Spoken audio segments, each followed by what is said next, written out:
and get things going. I know we've got several people here, so if you could, we have plenty of room at the front. We have some chairs here in the front. Please scooch forward as you feel comfortable. We're so excited. This has been a long time coming. I know that you all probably feel that and more. Commissioner Deggs, I want to make sure we've got him headed up. There you are. All right. There you go. Thank you, Rebecca. And I do appreciate everybody turning out today. Is it not great weather? I tell you. Hey, I wish I could take credit for it, but it doesn't work that way. But we're here. We have a great opportunity for us today. We're going to cut the ribbon on this great piece of infrastructure. Thought I'd give you a little bit of info about it, though, just to kind of talk about where we are. I do want to thank, I know we have a lot of dignitaries here, but John Clement and Jay Strombino, representing Senator Blackburn, they're in the audience here. Hey, guys. Braden Stover, Senator Haggerty is here, and Patty Carroll with Congressman Green. Hey, Patty. So certainly our congressional, and Senate delegation there are critical in funding transportation, and we appreciate all that they do for us. Their counterparts that support them here in Tennessee are really, really good to work with. So let me tell you a little bit of a story. I mean, we all know that looking at Mac Hatcher and looking at the ring road around the city has been something that's been on the minds of the people of the city of Franklin for a long time. I know when I first started to work for the department, the eastern part of the Mac Hatcher Parkway was under construction, and I was actually out here piddling around. It makes me feel old, but I was here when we were building a little bit of that. So, but in early 2007, the mayor of Franklin at the time, John Schroer, came to visit myself and a few others at TDOT, the commissioner at the time, and said, the Mac Hatcher Parkway on the west side of town is very important to the city of Franklin, and what can we do to accelerate the delivery of the project? And they came in, as so much as the city of Franklin has done over the years, is said, hey, we're going to put money where our mouth is. We're willing to bring some dollars to the table. So shortly thereafter, we started with the environmental work on this project. These are federal aid jobs. There's a lot of history and cultural resources in Williamson County and in Franklin in particular. And so a lot of the environmental work that we did on the project was critical. So we put a citizens resource team together, lots of activity going on in the project. The engineering and right-of-way phase for this project totaled about $19 million. Lots of money just to design and buy the right-of-way. The city of Franklin brought $5 million to the table through some resources that they were able to pull together. They managed the design phase of the project. Consulting firm of CDM Smith did the design work. CDM Smith guys are out here somewhere. Whoops. And so then we moved forward, and we were able to get the project to contract. It went to contract in December of 2018. And Utah Construction Company was the contractor. Are the Utah guys here? Where are they at? Hey, guys. Shout out to the Utah guys. They did a great job. I think that y'all seen that the project construction really went well. I know we've had some consultant work helping. TDOT did the main inspection on it, but we had Volkert and Associates. Where's Volkert guys over here? They did a lot of the work on the project as well, as far as helping us do the inspection work on the project. So about a $45 million construction contract. By the time you add inspection activity costs and stuff on that, about $50 million. And so to date, we've got about $69 million in the project as we stand here today. A lot of people say, well, what about change orders? We had about a little over 1% in change orders on the project. It's a very, very, very low number for a project this size. And it was delivered by the original completion date. So when we advertised this project to contract, we said it's going to be finished by November 30th of 2021, and the Utah guys were able to meet that schedule, and it's really appreciated. So what this is, we bought the right-of-way for a 4-lane divided highway project. We built 2 lanes now, so when we come back at some time in the future, when traffic growth warrants, we'll be able to get the other 2 lanes in. By building 2 lanes now as opposed to building all 4, it allows us to spread the love across the state of Tennessee. So elsewhere in the state of Tennessee, other projects got built rather than just building one big job here today. Everybody's seen the big bridge over the Harpeth River. One bridge crosses the same river twice. It's kind of an unusual bridge, but it's a nice bridge, and I think that it's a kind of a showcase for the city here. Again, it's part of a loop. The environmental work that we've done actually goes all the way to the south of the city. We have not budgeted any funds for continuing on to the south here. We did include in a piece of legislation the southeast quadrant that's already 2 lanes, adding another 2 lanes there. So in the next few years, we'll see that project come up now. Also, the multi-use path on here, the city also stepped up and said we want an enhanced multi-use path. So the city put $1.25 million toward that multi-use path as well. So the city put like $6.25 million into this project, and that's a good way to kind of tell state government we're excited about investments in our community. Again, as I mentioned, Commissioner Schroer, when he was the mayor, along with the city aldermen and council, said, hey, we need to get something going and get this project built. We're seeing a lot of growth on the west side of town, and they knew that traffic was going to be an issue. This section here, I think there's a little connector that a non-TDOT entity is going to build to do a little bit of connection into the local road network. But all the way up and around, we're all done. And this great improved connectivity is going to allow for more economic growth in Williamson County and the city of Franklin. So great project, and at this time I'd like to introduce our former commissioner and your former mayor, John Schroer.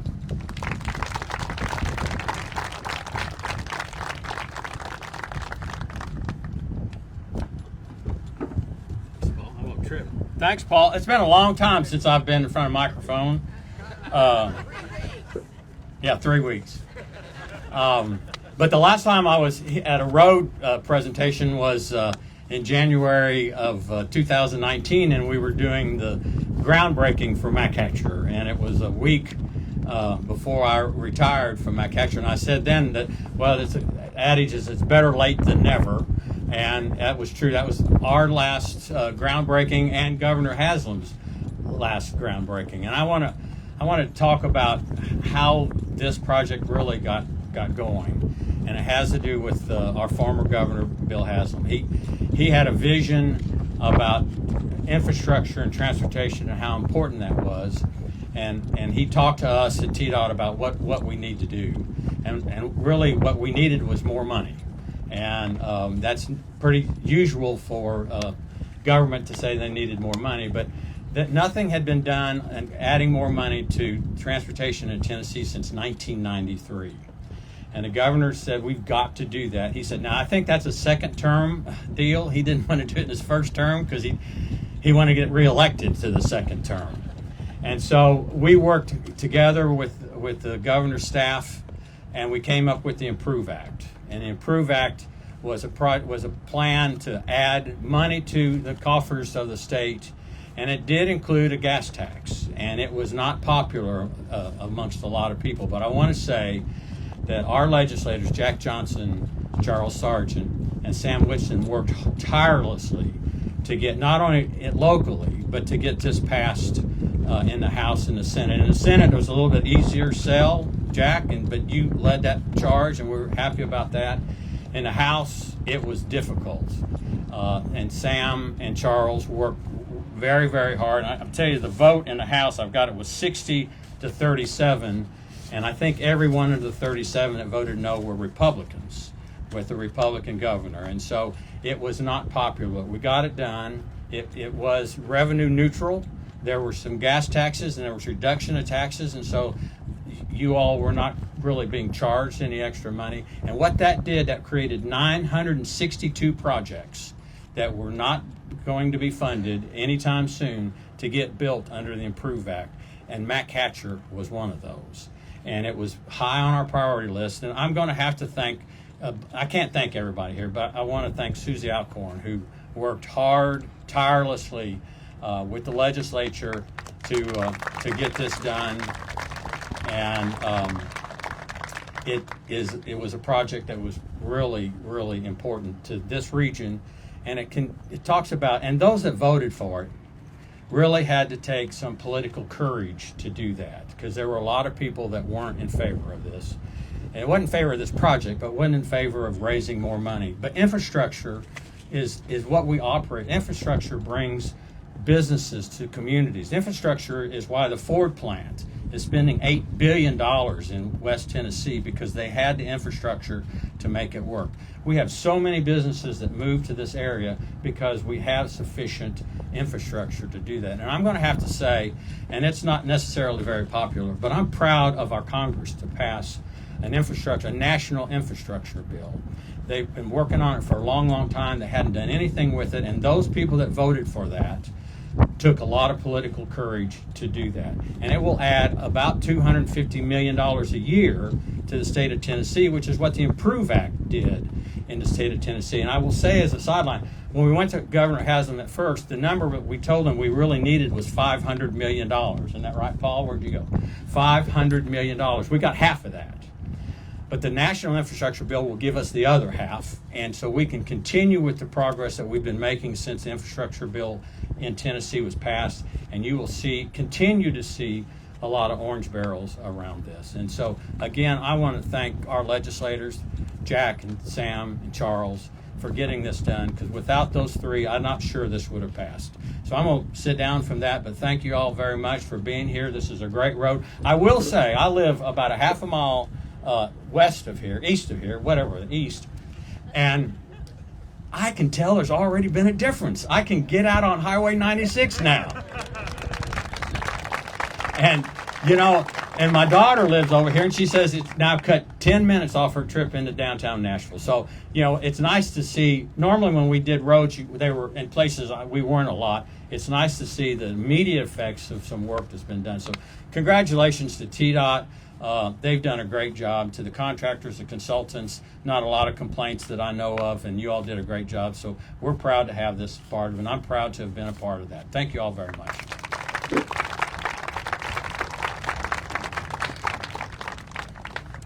Well, again, thanks our former commissioner and former mayor. I did want to also mention, I think I touched base a little earlier, this was a federally funded project, and Pam Cordenbrock with Federal Highway Administration's here. She is the state administrator for the Federal Highway Administration. He's the head fed from my perspective. I do appreciate all she's done. Ken Moore, Mayor, will you come on up and give us a talk? Mayor has tirelessly supported transportation initiatives in Tennessee. Mac Hatcher certainly, but others as well, working with the Nashville MPO. And so, Mayor, come on up. Well, thank you, Paul, and thanks for those comments, Commissioner Schroer, Mayor Schroer, and former Alderman Schroer. As I was looking for what I was going to say, I started out to just read from Genesis 1 in the beginning, and I said, well, maybe that's not appropriate. But then I came across another one which I thought was the night before Christmas. And so, Merry Christmas, Franklin.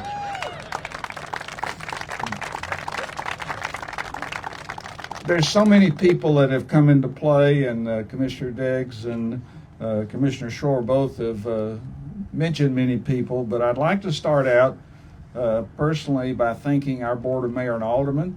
This project transcended several boards, but if you're a member of the Franklin Board of Mayor and Aldermen, or are you a alderman during this process, please let us recognize you.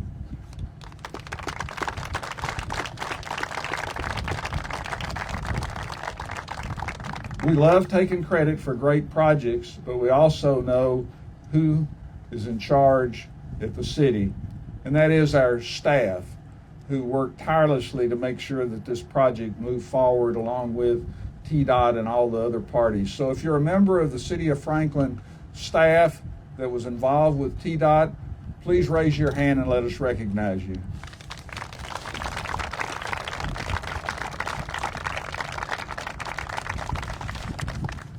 This is such an important project for our community, and I'm glad to hear that already we're seeing some relief of some of the traffic patterns that we've seen.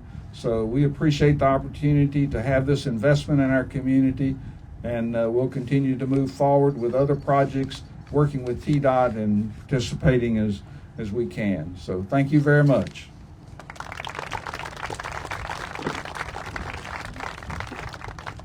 And thanks, Mayor. Now I'd ask Rogers Anderson, our county mayor, to come up and give us some thoughts. Again, Mayor Anderson works very closely with Mayor Moore on the Metropolitan Planning Organization. Is kind of how we work together to get transportation projects moving. Mayor? Well, thank you, Paul.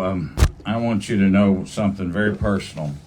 That we'll love you a lot better, and you don't have to spread it as much. You'll go ahead and do the shovel digging this afternoon, right out here. We're all ready for that next extension to come about. No disrespect to my counterparts across the western part or the eastern part, but we'll really love you, Paul. Let me say thank you to so many people, Franklin for being involved, but to TDOT for jumping ahead of this and making a part of that. And John, thank you so much for the direction you gave during your tenure up there. But a special thanks goes to Nancy Sargent for allowing us to have her husband up there for so many years and becoming a mainstay and a person of high integrity, a person that went up there, didn't forget where his roots were at, and for what he did. And a little bit later, you'll see that recognized in a bridge being named after Charles. Nancy, thank you for sharing him with us. And in all seriousness, this will make a huge difference as our county continues to grow. During this last 10 years, we grew approximately 35%. Most of that was in the Franklin and the Brentwood area, but Nolensville and Spring Hill. Our community, our county continues to grow. It grows for a lot of reasons, but there are people moving here from all points of the United States. They found a place that we call home, that we call heaven, and it's because of projects like this. They just need to come faster, and they need to be more pointed when they can possibly get here, Paul. Thank you, though, very much.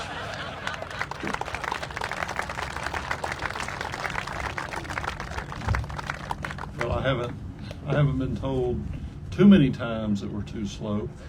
So, Mayor Blatton.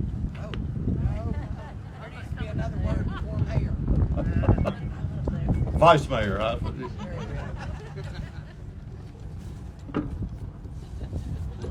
Thank you. So usually I'm here as Vice Mayor when Ken's not here, but we're both here today. And I just want to thank TDOT for allowing me to be here and participate in this program and celebrate an idea that's come to fruition.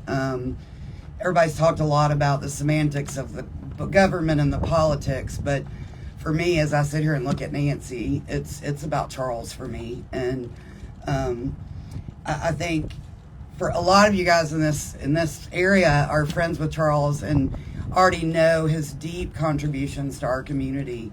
But I prepared a few things I just want to skip across for those of you who aren't, because I think it's such an honor and a privilege, not only for Nancy, but his children and granddaughters that are here today, to know that Granddad was a really big deal. Charles, he was a big deal. Charles was a New York native who made his way from Tennessee in the late 70s, and he was a true servant leader who began his service in the community as president of the Grassland PTO. How glamorous is that? He went on to found the Grassland Athletic Association with his best friend Rogers, and actually Rogers and Charles and a couple other past politicians called the Grassland Mafia would meet every day at the old CY Market. Those experiences would pave the way for him to run for county commission, which he did and served 6 years. And then that springboarded into him becoming a state legislator for the 61st District, where he served 22 years. Exactly. Charles was a consensus builder. He had no problem crossing the aisle, and it wasn't about political party. It was about getting things done and about serving his community and the state. He was passionate about education, preservation, and he had the mathematical prowess that served him well as the chairman of Finance, Ways and Means for the last 8 years of his time as a state legislator. I have the hardest time with those two words.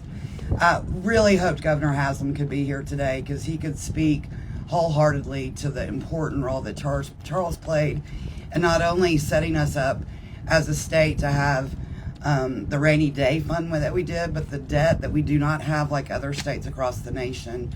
I'd gone to the Hill with Charles several times, and it was always funny to hear people, Chairman, Mr. Chairman. But to those of us here, his down-home ways, we all just knew him as Charles. He and Nancy, not only did she support him in all the ways that he served us, but together they supported our community through nonprofits and different things that they always attended, making sure they were front and center and approachable for those of us around us who needed them. I do want to make sure that I recognize this family here today. I'd asked Nancy to come up here with me, but she sat back down. But Nancy, if you'll please stand. Nancy and Charles were married 41 years, and they also worked together at their Green Hill State Farm Agency. So that's some true love right there. David is still standing already. David, his wife Cindy, please stand up. Savannah and Adeline, the apple of his eye. And then, of course, Margaret and her husband, Dave. So Charles, the anniversary of his death was November 13th, and it's been 3 years. In a lot of ways, it feels like yesterday. His loss is still felt here locally, I know for me and statewide. And I'm so glad that he is going to be honored and memorialized with the naming of the bridge. You know, I thought about the significance of the fact that it crosses the Harpeth River twice. And to me, it symbolizes his love of family and his love of community. But it also symbolizes his tenure both here on the county commission level and as a state legislator. Got it. So, I definitely want Savannah and Adeline. I know you're not driving yet, but what's so great is that for the rest of your lives, as you traverse your house to wherever you might be going, you can show people and your friends, that's my granddad. So Charles was a true statesman, but the best thing of all, before he died, he became a Southern gentleman. So I'm going to ask Sam Whitson, who did not want to speak, but I get to be the heavy, go figure. And I'm going to make Sam come up here and say a few words. So thank you all so much for being here.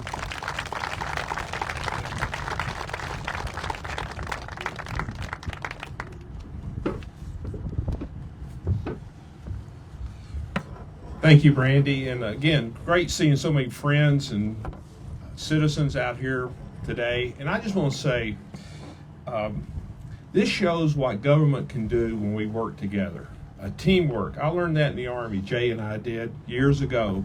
That teamwork, you can do anything and everything. Nothing's impossible. And when you think about the relationship with Southern Land Company, the city, our aldermen, our mayors, our county leaders, and the folks at TDOT and the state, they made this happen. It was teamwork that made it happen, and teamwork will get the rest of these projects built. And with that, I would like to ask Nancy and Charles' family to come up as we dedicate the bridge, the longest bridge in Williamson County, by the way, in honor of a great Tennessean, Charles Sargent.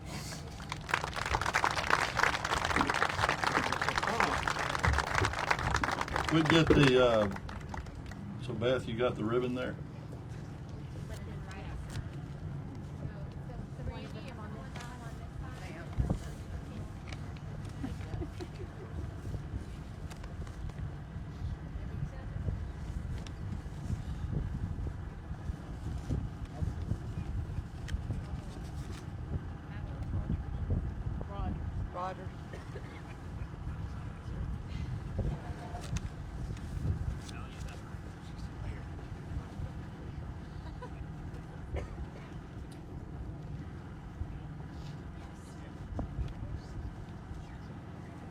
Let's count down. Got everyone ready? Y'all tell us when. In 3, 2, 1.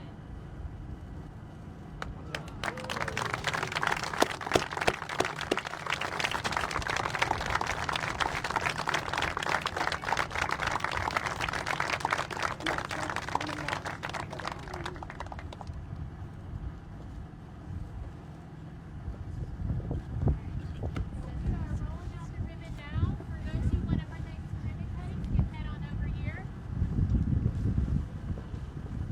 We could get all the family members and the dignitaries over here. We got scissors for you. And everybody get behind it and we'll.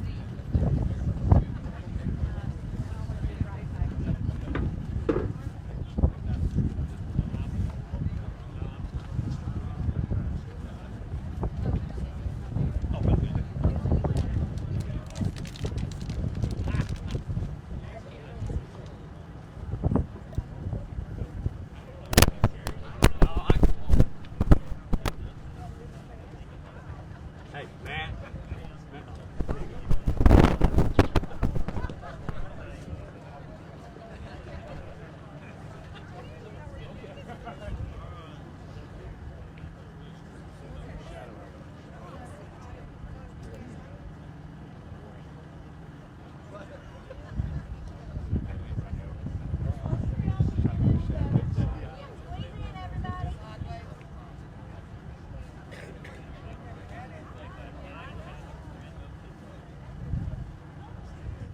Got any more, Rebecca, down here?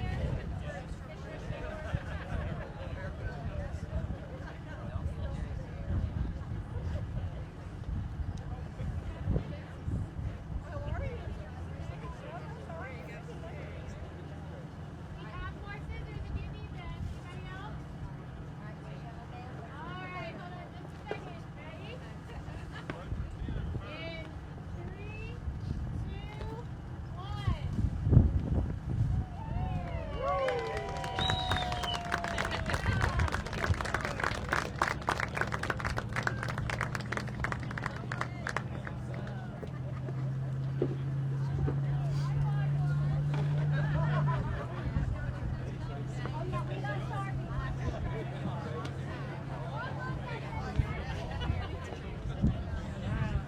All right, thank you so much, everyone. I know that we've got some Sharpies here if you want to sign your ribbon.